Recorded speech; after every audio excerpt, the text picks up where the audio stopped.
ലീഗിന്റെ കൂടെ ഒരു വിഷയത്തെ ചേർത്തുകൊണ്ടാണ് ഇത് പറയുന്നത്. അപ്പൊ ഇദ്ദേഹം പറഞ്ഞു വെച്ചൊരു കാര്യം സമസ്ത പോലെയുള്ള ഒരു പുരോഗമന പ്രസ്ഥാനം തന്നെയാണ്. ഇവിടുത്തെ സംസ്കാരത്തെയും ഇവിടുത്തെ ആദാൻ പ്രദാനങ്ങളൊക്കെ ഉൾക്കൊള്ളാൻ തയ്യാറായിട്ടുള്ള അത്തരത്തിലുള്ളൊരു സമൂഹമാണ് കുറച്ചൊരു സെക്യുലർ സമൂഹം. ആ സെക്യുലർ സമൂഹത്തെ അല്ലേ ഇവർ പുണരേണ്ടതെന്നുള്ളതാണ്. മാത്രമല്ല അദ്ദേഹം ഒന്നും കൂടെ പറയുന്നു, പകരം നിങ്ങൾ പുണരുന്നത് ഈ ജമാഅത്തിനെയും മുജാഹിദ് പ്രസ്ഥാനത്തിനും. ഇവിടെ രണ്ട് അപകടങ്ങളുണ്ട്. ഒന്നാമത്തെ അപകടം എന്ന് പറയുന്നത് ഇവിടെ സെക്യുലറായി എല്ലാവരും മുസ്ലിം സമുദായത്തോട് പറയുന്ന അല്ലെങ്കിൽ നൽകുന്ന ഏറ്റവും വലിയ ഉപദേശം എന്ന് പറയുന്നത് നിങ്ങൾ ഭിന്നിക്കരുത്, ഈ സമയത്ത് നിങ്ങൾ ഒന്നിച്ചു നിൽക്കേണ്ടവരാണ്. കാരണം വലിയൊരു അപകടം മുന്നിൽ നിൽക്കുന്നുണ്ട്. മാത്രവുമല്ല നിങ്ങളെ ചെറിയ ചെറിയ ഈ വൈജാത്യങ്ങളൊക്കെ നിങ്ങൾ മറന്നു കളയുന്നതാണ്. പക്ഷെ ഇവിടെ ഇദ്ദേഹം അറിഞ്ഞോ അറിയാതെയോ ഈ വൈജാത്യങ്ങളെ മുൻനിർത്തിക്കൊണ്ട് ഈ മുസ്ലിം ലീഗ് എന്താണ് ഒരു പ്ലാറ്റ്ഫോം എന്നുള്ള മുഴുവൻ സമുദായത്തെ ഒന്നിപ്പിക്കേണ്ടതല്ലേ, അവർക്ക് ആ ജോലിയല്ലുള്ളത്. അതിന് പകരം എന്താ വെച്ചാൽ ലീഗിന് കൊടുക്കുന്ന ഉപദേശം എന്ന് പറയുന്നത് നിങ്ങൾ ഈ പറയുന്ന ശുദ്ധിവാദക്കാരെയൊക്കെ മാറ്റി നിർത്തിയിട്ട് നിങ്ങൾ ഈ പറയുന്ന ദേശീയ മുസ്ലിങ്ങളെ എന്ത് ചെയ്യണം, ഉൾക്കൊള്ളണം എന്ന രൂപത്തിലാണ്. അത് ഒന്നാമത്തെ അപകടം. രണ്ടാമത്തെ അപകടം എന്ന് പറയുന്നത് എത്രമാത്രം ഇവർ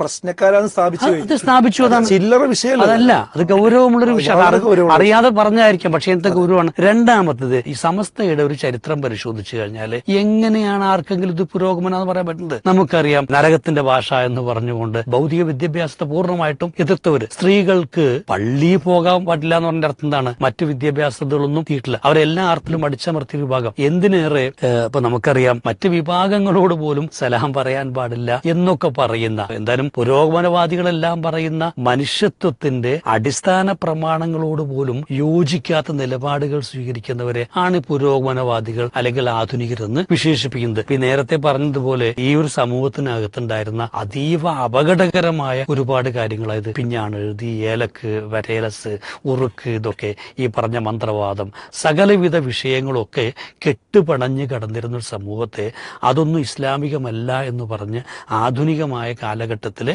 ശരികളോടൊപ്പം നിൽക്കാൻ പറ്റുന്ന രൂപത്തിൽ, എന്നാൽ അതേസമയം വ്യതിരിക്തമായിട്ടൊരു സംസ്കാരത്തെ ഉയർത്തിപ്പിടിക്കുകയും ചെയ്ത ഒരു ഇസ്ലാമിക വിഭാഗത്തെ, ആ വിഭാഗത്തിന്റെ പുരോഗമനത്തെ കാണാൻ കഴിയാതെ പോയി എന്നുള്ളതാണ് ഇതിനകത്തൊരു ദുരന്തം എന്ന് പറയുന്നത്. എന്തായാലും നമുക്കറിയാപ്പോ കമ്മ്യൂണിസവും ക്യാപിറ്റലിസവും രണ്ടാശയങ്ങളാണ്. ഇത് യോജിക്കണം എന്നുള്ള എന്താ അർത്ഥമുള്ളത് അല്ലേ? അപ്പൊ ഇവയെ യോജിപ്പിച്ചുകൊണ്ടൊരു ഒരു സാധനം ഉണ്ടാകുമ്പോൾ അത് പുരോഗമനാണ് എന്ന് പറയുകയാണെങ്കിൽ അതിനകത്ത് അപകടം എവിടെയാണ് കിടക്കുന്നത്? നമ്മൾ ഒരു കാര്യം മനസ്സിലാക്കുന്ന വെച്ചാല് ഇന്ന് സംഭവിക്കുന്ന വെച്ചാല് ഇസ്ലാമിന് ധാരാളം ബദലുകൾ സൃഷ്ടിക്കാനുള്ള ശ്രമം നടക്കുന്നുണ്ട്. ഇത് സൂഫി ബദൽ ഉണ്ട്, ഫെമിനിസ്റ്റ് ബദലുണ്ട്, അങ്ങനെ പല രീതിയിലുള്ള ബദൽ. ഇപ്പൊ ഈ അടുത്ത കാലത്തൊരു മൺസൂൺ ഇസ്ലാം എന്നൊരു പുസ്തകം ഇറങ്ങിയിരുന്നു. ഈ അടുത്തല്ല, അത് മലയാളത്തിൽ വന്നത്. അപ്പൊ ആ പുസ്തകത്തിനകത്ത് എന്താ വെച്ചാല് നമ്മൾ സാധാരണ പറയുന്നതിന് വ്യതിരിക്തമായിട്ട് നമ്മുടെ കോഴിക്കോടൻ സമൂഹം എങ്ങനെയാണ് ഒരു വ്യത്യസ്തമായ ഇസ്ലാമിനെ രൂപപ്പെടുത്തിയെന്ന് പറയാം. പക്ഷെ അതൊക്കെ ഈ കലർപ്പുള്ള അല്ലെങ്കിൽ ഈ രീതിയിലുള്ള ഇസ്ലാമിന്റെ പ്രമാണങ്ങളോട് യോജിക്കുന്നതാണോ അല്ലയോ എന്ന ചോദ്യമാണല്ലോ ചോദിക്കേണ്ടത്.